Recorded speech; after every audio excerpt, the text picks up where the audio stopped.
Então, mais uma etapa da revisão da matéria de grego. Hoje, oração subordinada infinitiva. Então, a primeira coisa é o que é uma oração subordinada.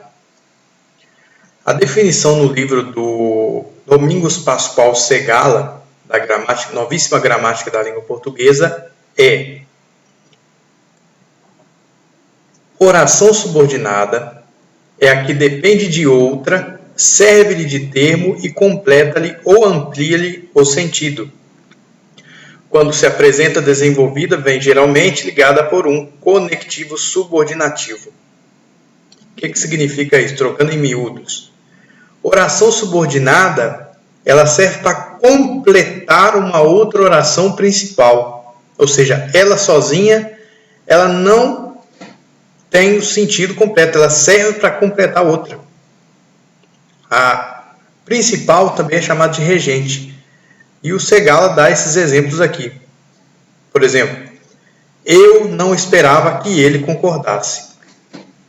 Que ele concordasse é uma oração. Lembrando o que é oração, né? Oração é um conjunto de palavras com sentido e que tem um verbo. Que ele concordasse é uma oração, está aqui o verbo, concordasse. Só que ele concordasse não tem sentido por si mesmo. Ela está completando essa outra oração aqui que nós chamamos de principal ou de regente, que é a oração eu não esperava. Aí você pode perguntar, não esperava o quê? Que ele concordasse. Então, a subordinada está completando a principal. É isso que é uma oração subordinada. Eu poderia escrever essa mesma ideia sem oração subordinada? Poderia. Por exemplo, se eu dissesse eu não esperava a sua concordância. É uma oração só tem um verbo, esperava. Só que sua concordância é um objeto direto, ou seja, esperava é o verbo, eu é o sujeito. O que eu esperava? Sua concordância, achei o objeto direto. Eu posso escrever essa mesma ideia, eu não esperava a sua concordância, com uma subordinada. Eu não esperava que ele concordasse. Outro exemplo. Tínhamos certeza da má recepção. É uma frase só. Tínhamos é o verbo. Má recepção é o complemento nominal. Está completando certeza. Tínhamos certeza. Qual que é a certeza que nós tínhamos? Da má recepção. Complemento nominal. Eu posso pegar essa frase, que é uma frase só, uma oração só, e escrevê-la como uma subordinada. Ficaria, tínhamos certeza de que seríamos mal recebidos. Então veja que tem o tínhamos e o seríamos. São dois verbos, ou seja, você pode escrever determinada coisa com uma frase simples ou você pode escrevê-la com subordinada. Em geral, uma escrita mais simples, ela é feita com frases diretas. E uma escrita mais elaborada, mais sofisticada, ela é feita com subordinadas. Que é essas orações que estão completando o sentido da principal, ou que se relacionam com a principal de alguma forma. Nas Sagradas Escrituras, escritores mais refinados, por exemplo, São Paulo, o tempo todo usa subordinada. Subordinada, de subordinada, de subordinada, de subordinada. Aí você, no meio daquela selva de subordinadas, você tem que achar a principal para poder entender a frase. Já escritores, por exemplo, São Marcos, ele escreve de maneira mais simples. Então ele prefere colocar várias orações simples, separadas pelo ponto, do que colocar um monte de subordinadas. Então, são estilos de escrita. A oração subordinada, ela vai dar um toque mais refinado ao texto. Os grandes escritores, em geral, escrevem com muita subordinada. E a oração simples, ou seja, sem subordinada, como essa aqui, né? Tínhamos certeza da má recepção. Elas vão ser mais fáceis de se compreender. Outro exemplo. A cobra é um animal rastejante. Então, o é o verbo. A cobra é o sujeito. Um animal, objeto direto. E rastejante está dando uma característica para o animal. Um animal rastejante, é um adjunto adnominal. Como que eu passo essa mesma frase aqui usando uma principal e uma subordinada? A cobra é um animal que se arrasta. O Segala colocou que quando nós temos uma oração subordinada, em geral na língua portuguesa, a gente vai ter um conectivo subordinativo. São vários os conectivos subordinativos da língua portuguesa. No caso desses exemplos aqui, que o próprio Segala dá no livro dele, o conectivo é o que. Então, que. Ou seja, você tem a frase principal e essa palavrinha, que o é que está indicando que começa a subordinada. Então, cada subordinada vai ter uma função. Essa subordinada vai ter função de objeto direto, essa subordinada vai ter função de complemento nominal, essa subordinada vai ter função de adjunta adnominal. A oração subordinada exerce função sintática de um termo de outra oração, sendo por isso necessária a perfeita realização do enunciado. Então, agora para o grego. Oração subordinada infinitiva, que é o que vamos rever agora, é uma oração subordinada com o verbo no infinito. Então, no português, a gente está vendo aqui, tem verbos conjugados nos mais variados tempos. A oração subordinada que vamos ver agora, o verbo da subordinada estará no tempo infinito. Infinitivo, perdão. Se tiver aqui no arquivo escrito infinito em algum momento, é porque na gramática italiana se chama de infinito. Em português, em geral, se usa infinitivo, mas é a mesma coisa. O infinitivo presente ativo são aqueles verbos que terminam com em.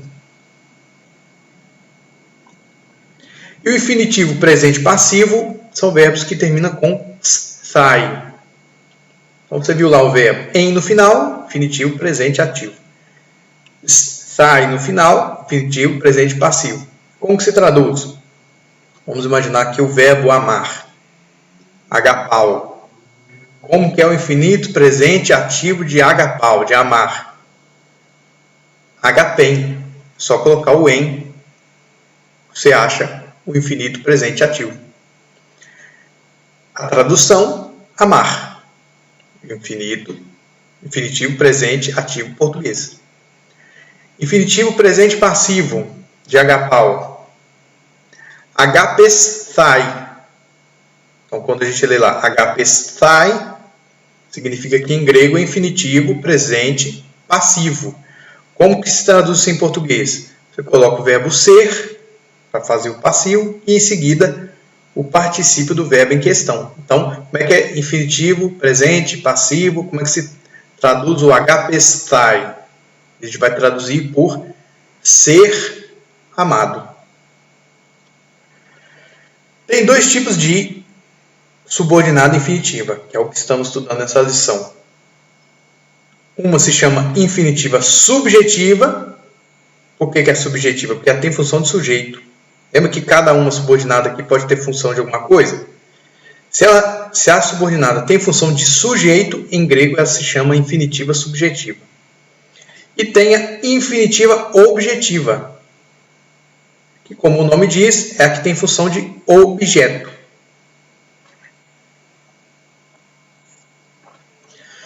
Então vamos à primeira. Oração subordinada infinitiva subjetiva.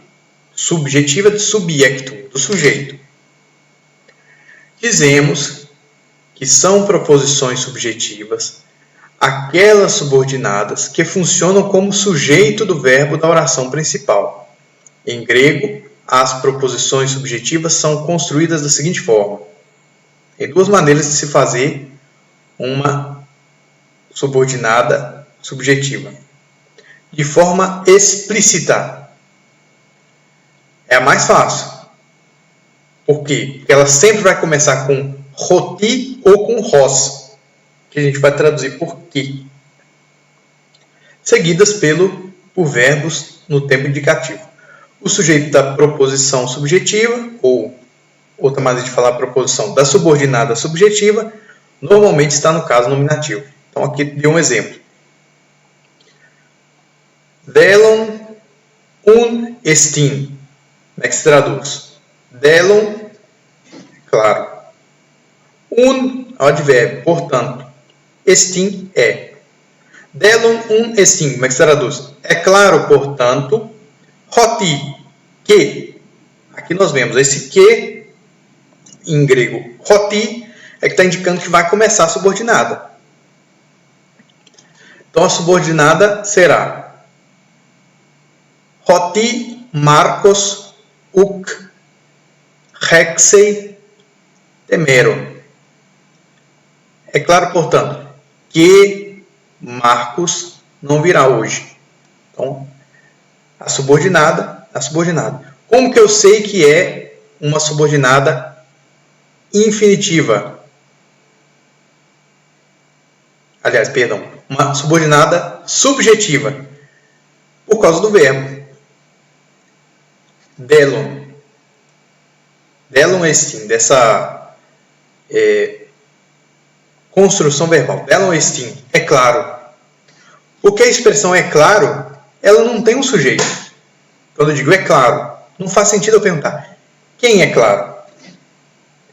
Um assunto é que é claro. E qual é o assunto? Nessa frase, ele é designado pela inteira oração subordinada subjetiva. Quando é que essa oração subordinada subjetiva vai ser uma infinitiva? É a segunda forma, de forma implícita com o infinitivo simples, se o sujeito da subordinada não está expresso, ou com o sujeito em acusativo e o verbo no infinitivo. Então temos aqui o, gar, kalon, feugen. O gar, kalon não é belo. É assim que se traduz. O u é não, gar.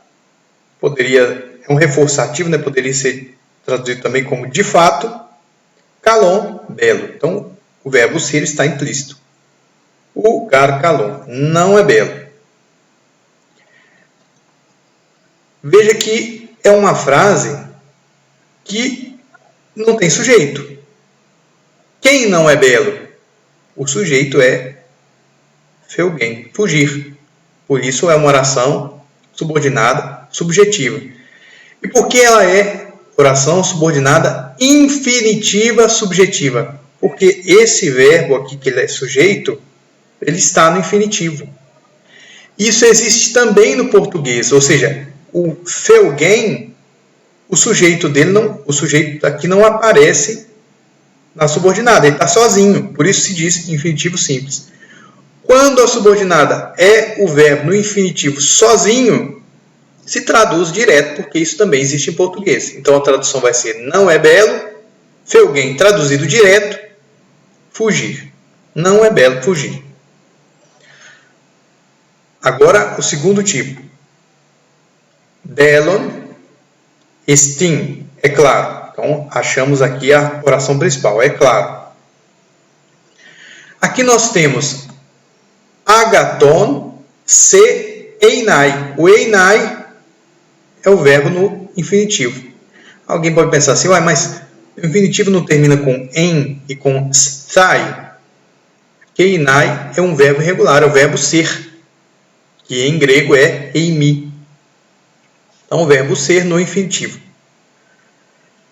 Tanto agaton quanto se estão em acusativo. E isso é importante por quê? Porque tudo que acompanhar a subordinada infinitiva será no acusativo. Então, um desses dois é o sujeito. Aqui, ó, o sujeito está em acusativo.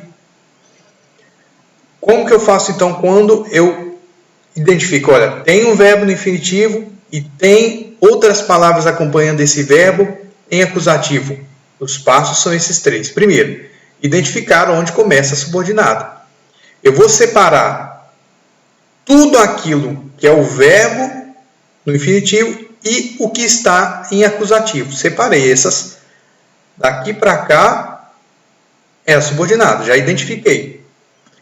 E identificar qual palavra em acusativo é o sujeito. Aqui eu tenho duas opções. Agathon é um adjetivo que significa bom. Ser é um substantivo, o tu, aqui em acusativo singular. Então, o tu pode ser o sujeito e bom pode ser o sujeito. Como é o verbo ser, que é o verbo ser, ele é chamado de verbo copulativo, ou seja, ele serve para juntar um sujeito e um predicativo do sujeito, ou seja, uma qualidade, uma característica que está identificando aquele sujeito. Como uma dessas palavras é um adjetivo, ou seja, é uma característica, então é provável que o bom seja o agathon, né? Seja o predicativo e o ser seja o sujeito. Então, identifiquei qual é o sujeito, é o ser. Terceiro, conjugar o verbo que no grego está em infinitivo. Então, o grego está einai. Se fosse traduzir para o português, ser. E na hora de traduzir, eu tenho que botar aqui no português, tem o que quando começa uma frase assim. E no grego não tem, mas em português tem.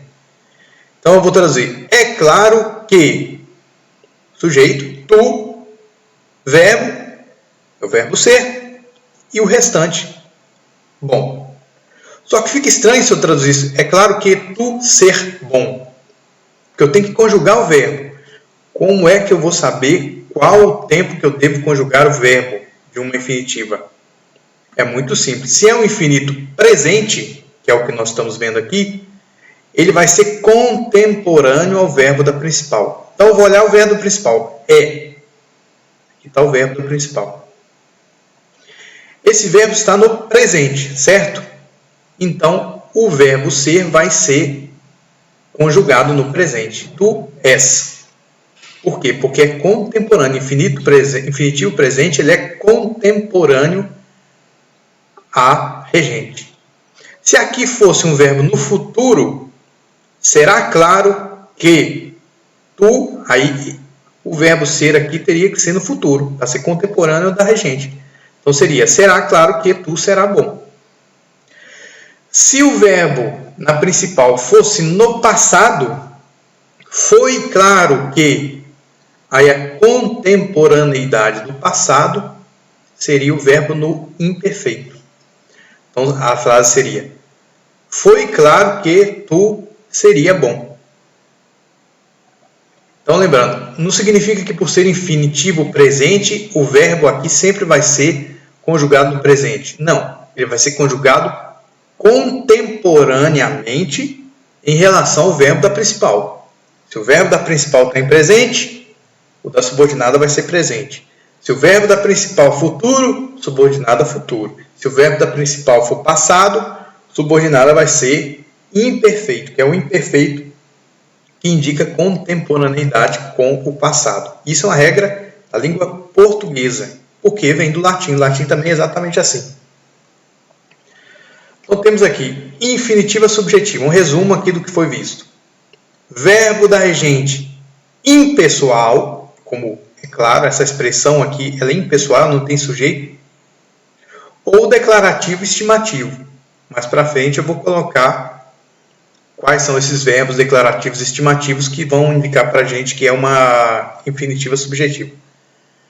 Verbo da subordinada no infinito e os elementos da subordinada em acusativo, mesmo sujeito. A gente já tinha aprendido até agora que o sujeito sempre está no nominativo, né? No caso de uma subordinada infinitiva, o sujeito estará em acusativo, assim como todo o restante da frase. Na tradução, a gente tem que colocar o que e em seguida o restante da frase. Sujeito, verbo e os objetos da subordinada, como foi feito aqui. É claro que tu és bom. Esse que ele é exigido não pelo grego, ele é exigido pelo português. É a língua que a gente está traduzindo. E o verbo no infinito, ele não vai ser traduzido no infinito. Como aqui, ó, einai não foi traduzido como ser. Ele foi traduzido como és. Por quê? Porque a gente tem que conjugá-lo contemporâneo ao verbo da frase principal. Então aqui mais uma frase, mais um exemplo de infinitiva, oração subordinada infinitiva. No caso aqui, nós temos dikaion estin tous Andreius timastai. Se a gente fosse traduzir literalmente, seria dikaion estin, justo é, dikaion é justo, estin, verbo ser. Tous Andreius, os valorosos, ou os corajosos. Timastai é o verbo honrar, mas no infinitivo passivo. Aqui o stai significa isso, é infinitivo passivo. Então, a tradução literal seria ser honrados. Só que veja como fica estranho se a gente traduzisse direto. Justo é os valorosos ser honrados. Isso porque, se nós vemos um verbo no infinitivo seguido de, ou antecedido, né, no caso, de um conjunto de palavras no acusativo, significa que esta frase, esse período, ele tem uma subordinada infinitiva. Então, a gente separa aqui o verbo com o que está em acusativo do restante. Então, temos a frase principal, é justo. Para traduzir, eu coloquei aqui, para traduzir de maneira apropriada, se transforma a infinitiva em subordinada, acrescentando a conjunção que. Então, é justo que. Aí agora a gente vai traduzir a subordinada. O que vem antes é o sujeito. Tous Andreius, os valorosos. É justo que os valorosos. E agora a gente vai traduzir o timastai, ser honrado. A gente vai conjugar, como aqui ele é passivo, a gente vai conjugar o verbo ser como contemporâneo ao verbo da frase principal. Se o verbo da principal está no presente, é o é, né? É justo. O da subordinada, o verbo ser aqui, porque é passivo, será também no presente. Então, sejam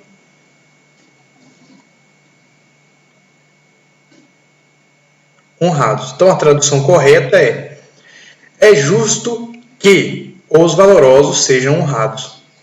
É justo, frase principal, que os valorosos sejam honrados, é a frase infinitiva subjetiva. Por quê? É justo, não tem sujeito, mas sobre quem essa frase se refere? O que é justo? Né? Quem é justo? Que os valorosos sejam honrados. Então, toda essa frase subordinada, ela funciona como sujeito. O sujeito do predicado nominal é justo, é a inteira frase com o infinitivo. O sujeito da infinitiva, os valorosos sejam honrados, então o sujeito da frase subordinada, né? É escrito em grego em acusativo. Aqui, tous Andreius é um acusativo plural. Dois outros exemplos para ficar mais claro como funciona aí a subordinada infinitiva. Então aqui, kre ton genaion euferen tas symforas. Primeira coisa, achar os verbos. Temos aqui kre, que é traduzido como é necessário. Falta um i aqui, né?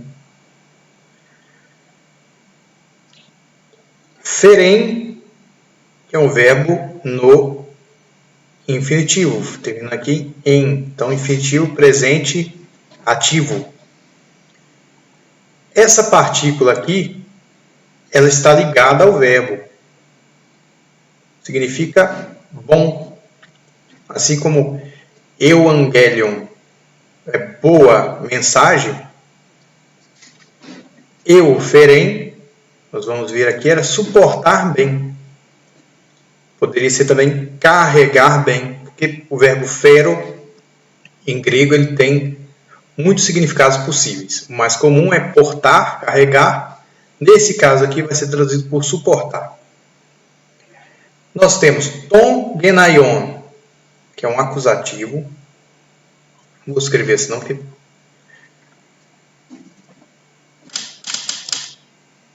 acusativo singular.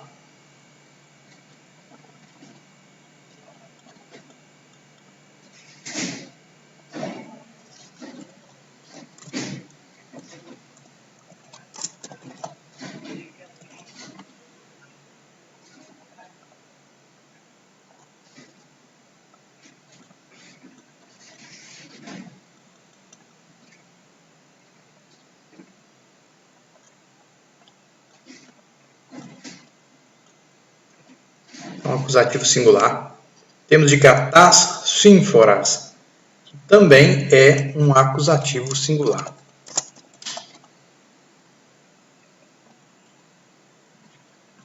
Aliás, perdão. É um acusativo plural.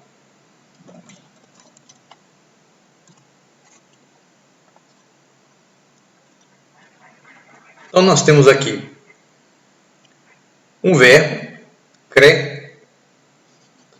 um infinitivo, euferem, e o restante acusativo. Então, esse primeiro verbo vai ser a nossa principal, é necessário. Na hora de traduzir, coloco que é necessário no português, né? E todo o restante será a nossa frase subordinada. Em geral, o que vem primeiro é o sujeito. Então, aqui nós temos ton genaion. O verbo que forma a palavra genaion, que é um substantivo aqui, mas o verbo é o mesmo que gerar. Lá na genealogia de Jesus, quando diz assim, Davi gerou Salomão, que gerou fulano, gerou ciclano, o que está lá é egnesen, que vem do verbo que forma essa palavra. Então, literalmente seria o nascido. Só que você dizia o nascido para quem tem um nascimento nobre. Então, a tradução de ton genaion, né? O homem nobre é o nosso sujeito. O homem nobre o quê? Suporta bem. Ferem eu. E aqui o objeto direto. Suporta bem o quê? As sínforas. Que significa as desgraças. Então a tradução fica: é necessário que o homem nobre suporte bem as desgraças. Então o ferem, a gente traduz ele aqui, conjuga ele. Como é um infinito presente, tem que ser contemporâneo à frase principal. Se a frase principal está no presente, o suportar aqui vai vir para o presente. Se a frase principal estivesse no futuro, aqui também teria que ser futuro. Se aqui estivesse no passado, aqui teria que ser o imperfeito. Porque infinitivo presente significa que ele é contemporâneo à ação que aconteceu na frase principal. Frase de baixo. Polakis symbanei tus stratiotas pheugen. Então, nós temos aqui symbanei, é um verbo, e pheugen, outro verbo. Esse verbo aqui está no presente, acontece. Esse verbo aqui está no infinitivo. Polakis é um advérbio, frequentemente. Polakis symbanei, frequentemente acontece. Tus stratiotas é um acusativo plural. Então a gente vai isolar o que é acusativo e o que é infinitivo, e essa vai ser a nossa subordinada infinitiva, daqui para lá. Então a gente vai traduzir. Polakis symbanei, frequentemente acontece que, lembrando sempre na tradução de uma infinitiva, a gente começa com que. O primeiro acusativo é o sujeito, os stratiotas, os soldados, e pheugen, que é o verbo fugir, a gente vai traduzir como é infinitivo presente, a gente vai traduzir como contemporâneo ao verbo da frase principal. Se o verbo da principal é presente, então a gente vai traduzir fujam, presente. Então a tradução ficou: frequentemente acontece que os soldados fujam. Então aqui os verbos mais usados nas proposições ou nas subordinadas infinitivas subjetivas. Dei, se deve. Cre, é necessário. Anagke, de novo, também significa necessário. Prosei, convém. Dikaion, é justo. Kalon, é belo. Agaton, é bom. Logos esti, é dito. Prepe, convém. Exesti, é possível. Então, se tem esses verbos, não é só esse, mas os que mais aparecem são esses.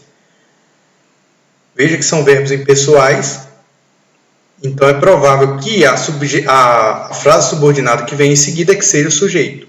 Aí você vai ver, se a frase que vem em seguida tem um verbo no infinitivo, é porque é uma infinitiva subjetiva, ou seja, que aquela subordinada vai ter função de sujeito. Subordinada infinitiva objetiva. As subordinadas objetivas são aquelas que desempenham a função de objeto direto na frase. Elas são introduzidas por verbos que indicam.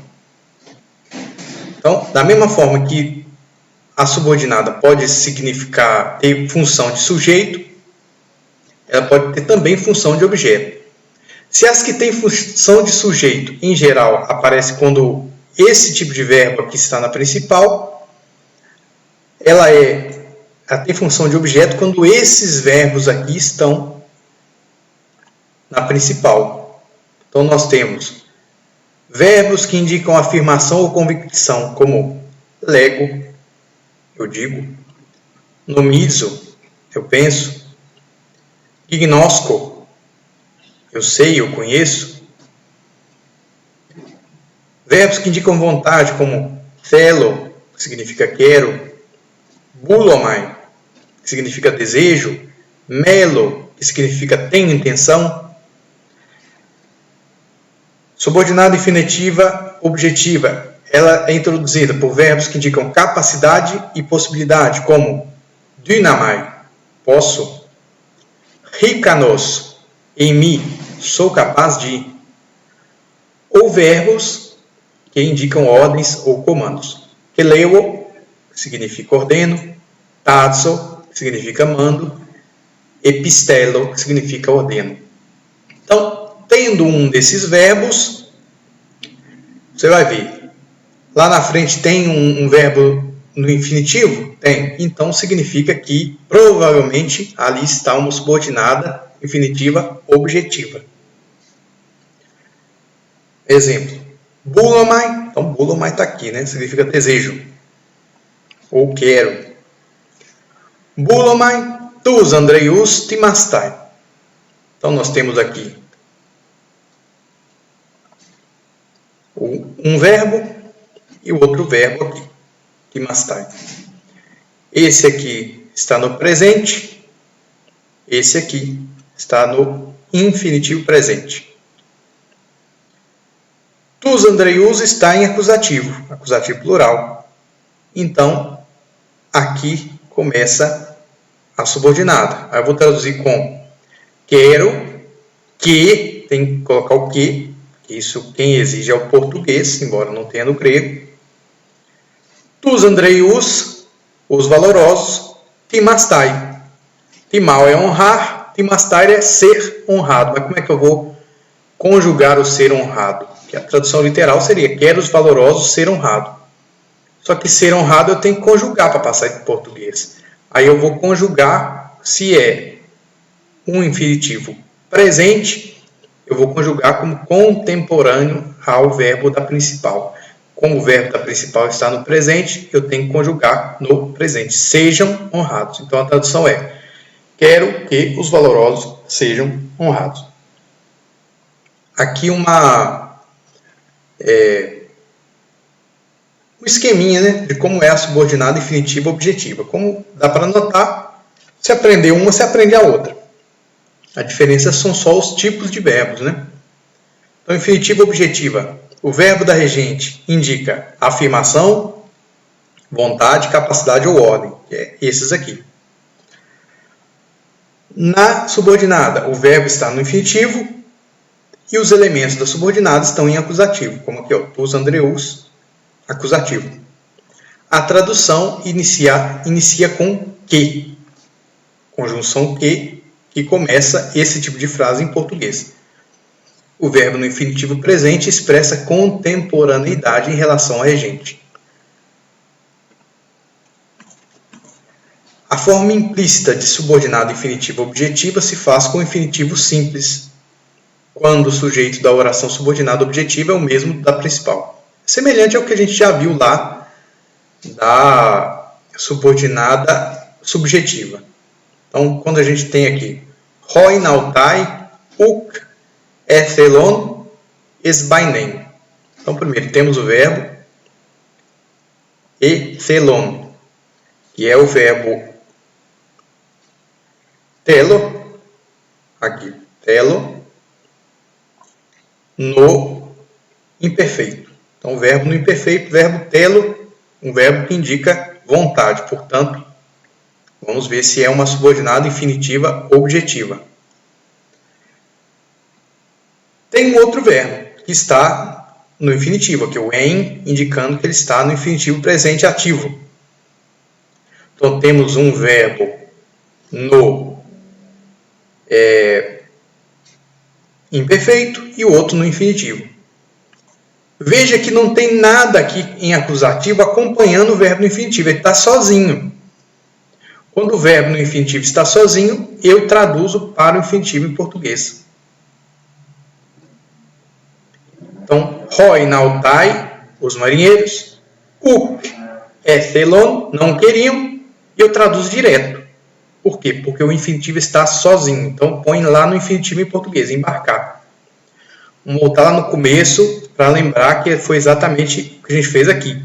O garkalon feugen. O feugen a gente traduziu direto com o infinitivo em português, porque ele está sozinho. Infinitivo simples. É diferente de quando ele tem outros elementos. E como é que eu sei que ele tem outros elementos? Porque esses outros elementos estarão no acusativo. Quando, por outro lado, o sujeito da oração subordinada é diferente do da principal, o sujeito lógico da subordinada está no acusativo. Essa aqui que é a diferença, o que indica quais são os elementos da subordinada. Então, aqui a gente tem lego, primeiro verbo, e stergen, outro verbo. O em aqui no final está indicando que é infinitivo presente ativo. Lego é um verbo presente, primeira pessoa do singular. Vamos lá nos verbos, ele está aqui, ó, lego. É um dos verbos que vão indicar a infinitiva objetiva, né? Perdão. Então, anthropos, acusativo. Tes, pátrida, ten pátrida, acusativo. Stergen, o infinitivo. Então, eu vou separar tudo que é acusativo e o infinitivo do resto da frase. Que essa aqui é a nossa subordinada. Então, na hora de traduzir, eu traduzo o lego, digo. Na hora de começar a infinitiva, eu ponho lá o que, aqui. Andropos é o meu sujeito, anthropos, né, porque está no plural, os homens. Ten pátrida é o objeto, porque não está no acusativo, ele vai para cá. E stergen é o verbo, que significa amar. É um dos muitos verbos em grego que significa amar. E como ele está no infinitivo presente, ele é contemporâneo a lego. Lego está no presente do indicativo. Então, aqui vai ser traduzido como ama, amar, no presente do indicativo. Se o sujeito é plural, amam. Os homens amam o que? Tes pátrida, que é o objeto direto. A pátria. Lego anthropos ten pátrida stergen é traduzido como digo que os homens amam a pátria. E aqui uma dica. O verbo echo, seguido de infinitivo, tem o significado de ser capaz de poder. Por quê? Porque o verbo echo ele significa ter. Só que aqui, uk, erro, nem. Nem aqui está no infinitivo. Eu não posso traduzir não tenho nadar. Quando esse verbo está seguido de infinitivo, ele significa ser capaz de poder. Então a tradução certa é não sou capaz de nadar ou não posso nadar. Aqui no caso, não sei nadar. É uma das traduções possíveis, mas tem esse sentido quando é seguido de infinitivo. E por último, o infinitivo substantivado. O verbo no infinitivo, quando não possui sujeito, pode exercer a função de substantivo. Em português, isso acontece, em geral, quando se coloca o artigo diante do infinitivo. Então, a gente tem uma palavra lá infinitivo, que é verbo. Por exemplo, dizer. É um verbo. Mas eu posso transformar ela em substantivo. Eu posso colocar assim, o dizer é perigoso nos nossos tempos. Eu transformei em substantivo, o dizer. Falar é verbo. Eu posso colocar assim, o falar não basta. Eu transformei o verbo falar num substantivo. Como que eu fiz isso? Colocando o adjetivo na frente, o artigo na frente. Se coloca o artigo diante do infinitivo. Aí você transforma ele em substantivo. Assim no português. Em grego isso pode ocorrer em todos os casos, não apenas como sujeito, né? E ocorre por regra diante do dativo e do genitivo. Às vezes também uma preposição antecede o infinitivo substantivado. O infinitivo substantivado é sempre neutro. E, por exemplo, em português, se a gente coloca o falar, a gente só sabe qual é o gênero do o falar por causa do artigo. O falar é masculino, por causa do o. Não sei, mas ficaria estranho falar a falar. No grego, o infinitivo, quando ele vira substantivo, ele é sempre neutro. A negação se faz com me, que tem duas maneiras de negar, né? Ou com u ou com me. Se é uma coisa objetiva é com u, se é uma opinião é com me. No caso, a negação se faz com me. Então, por exemplo, se eu for não falar, esse não aí teria que ser no grego me. Mas isso não é tão vital saber, porque o texto, em geral, as pessoas que aprendem grego aprendem para ler. Então o texto já está escrito. Se tiver lá me, você tem que saber que é não. Agora, por que tem que pôr me ou tem que pôr u? Isso é o de menos, porque o texto já estará escrito, não é a gente que vai escrever. O infinito substantivado pode assumir qualquer caso e, portanto, também função de complemento objeto direto ou indireto. Então, aqui tem um exemplo. To, sigan, polakis, kreiton, esti, tu, lagen. Então, tu, lagen, lagen. O en aqui está indicando que ele é um infinitivo. Tu está indicando que é o caso a qual ele pertence, que é um genitivo singular. Polakis é o advérbio, que é traduzido frequentemente.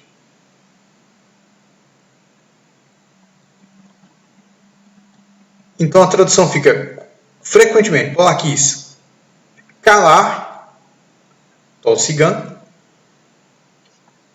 outro infinitivo, né? Irregular nesse caso. Kreiton estin é melhor tu lagen do que falar. Então aqui algumas se pegou um verbo aqui e se declinou no nominativo, genitivo, dativo e acusativo. To trequem, correr, quando o correr é sujeito. Então, em português seria o correr. Tu trequem, de correr ou do correr, que é o genitivo singular complemento de especificação. To trequem. Então veja, trequem é igual em todos, porque é o infinitivo. O que vai indicar qual é o caso dele é o artigo que está na frente. Então, aqui no caso, como ele é um dativo, é ao correr, com o correr, pelo correr. E por último, to, trequem, acusativo, correr. É um pouco complicado, quando entra nessa parte aí de subordinado, é sempre um pouco complicado, né? Mas é uma questão de costume. Você viu na frase, está lá na subordinada, um infinitivo com um monte de acusativo na frente, pode ter certeza que aquilo ali é uma subordinada. Então você vai colocar o que, a partícula que, e vai traduzir a subordinada, se for infinitivo presente, como contemporânea à frase principal.